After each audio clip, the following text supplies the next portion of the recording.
Good afternoon, Virgo. This is Will with your November reading. Plowing through these autumn readings. I don't know if you were one of the signs that I missed in the month of October, but we're getting to you now. I do these readings as I can.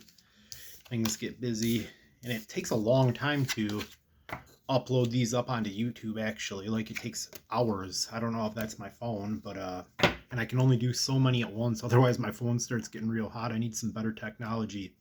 Anyhow, we're using a new tarot deck. I just didn't use this deck for the Leos too. I like it. It shuffles easy, and I like the muted artwork on it, but it is not what I expected. It's like got it off Amazon for like $7. It's the Classic Design, Design, spelled completely wrong. Tarot, the Classic Design Tarot, and I was hoping that the artwork would be like this, and it didn't show any pictures of it, and it was only $7, but it turns out it's just a regular Rider-Waite tarot deck, like a muted tone. I kind of like I like the muted tone, and I like the big artwork on this. So it's kind of cheesy, but it's a good deck. It's easy to shuffle, and it's on like this cheap cardboard, like actual like cardboard, like for like construction paper, almost like for a middle school art project or something. So we'll give this deck a shuffle here, and we'll see where we're at for the month of November.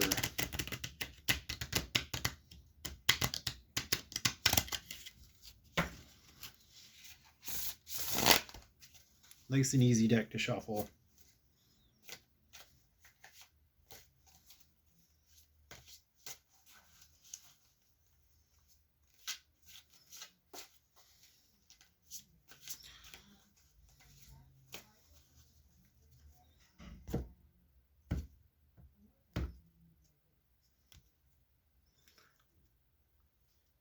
All right, I'll try to keep this as impartial as possible, but I know a lot of people born in the late summer and autumn months, and it's hard for me to not think of them when I draw these cards. But we're going to keep this impartial. This is a reading for everybody, not just the folks I know.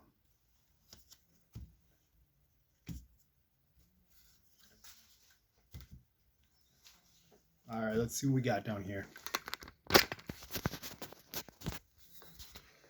Okay, Virgo, you are represented by the Ace of Wands reversed.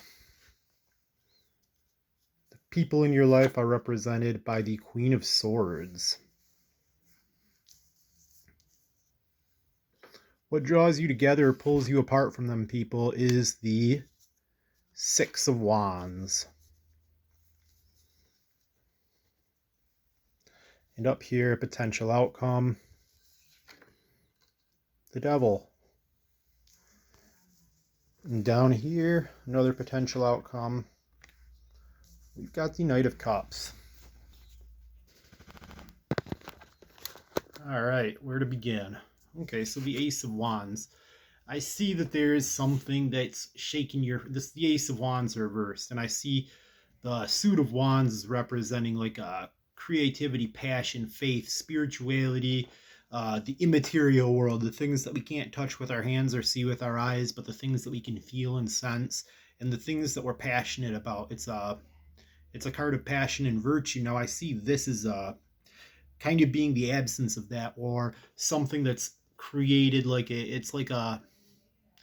it's something that's shaken our value system, or the things that we've worked for, we've been passionate about.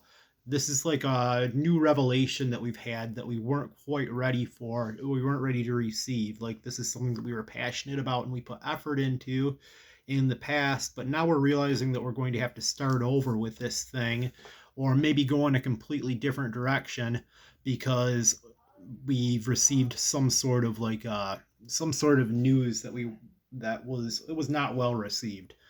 Now I see the people in your life as being like the people in your life are of high intellect.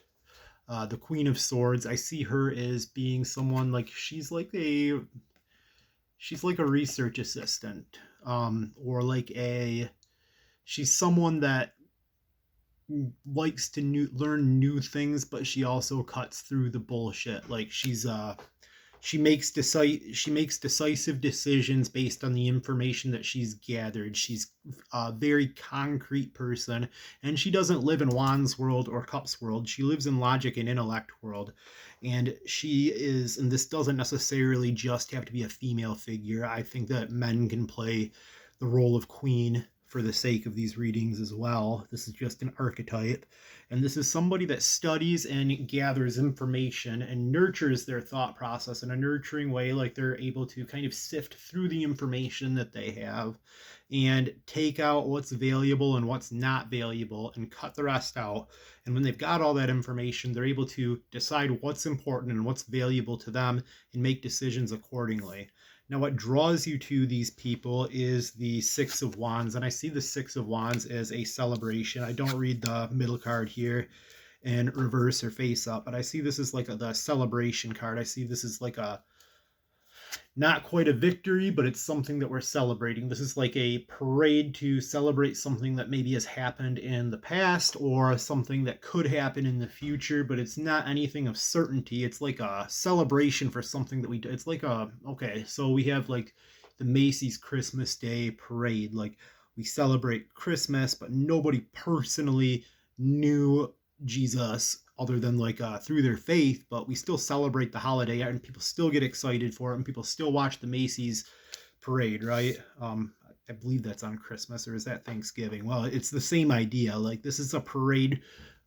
This is a celebration for something that we hold high on our value list.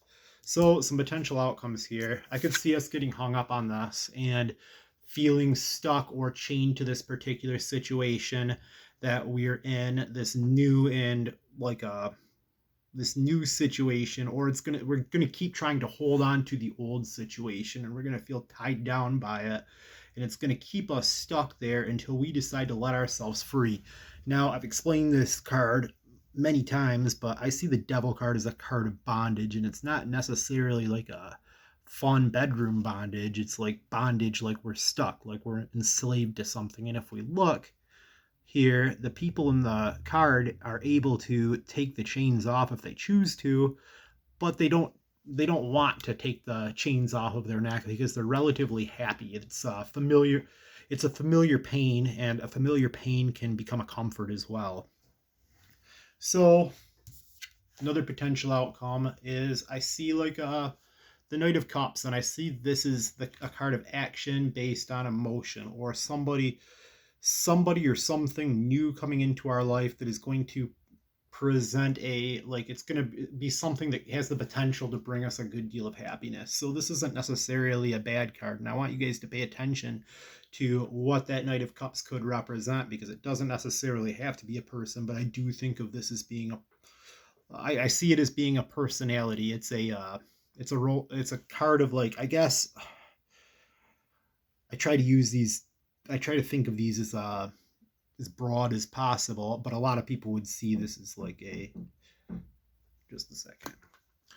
My apologies, Virgo. I thought I heard somebody knocking on my door, but it didn't look like nobody was there. So anyhow, I see this Knight of Cups as being it's a card of action, and it's emotional action. So it's something that has the potential to modify the way that we feel about something, the way that something that could make us happy or make us sad.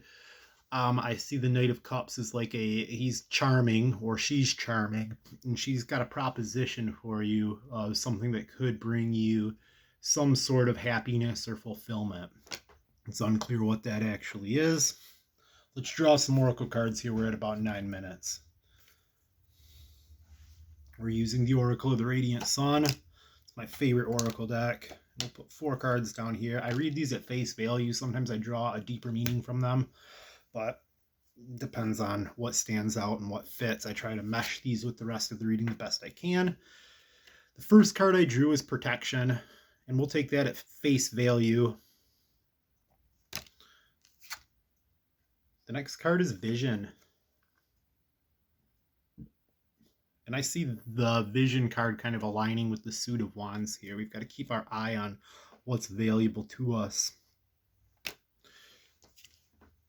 The next card I drew is the Harmony card. I see that as potentially coinciding with our Knight of Cups. And finally, convention. And convention, it's not like a convention that we go visit. This is convention, like what's conventional, like a nuclear situation. Nuclear meaning like it's complete and it's standard and it's conventional. Like this is the way that it is and this is the way that it's supposed to be. All right, Virgo, I'll catch you guys next month.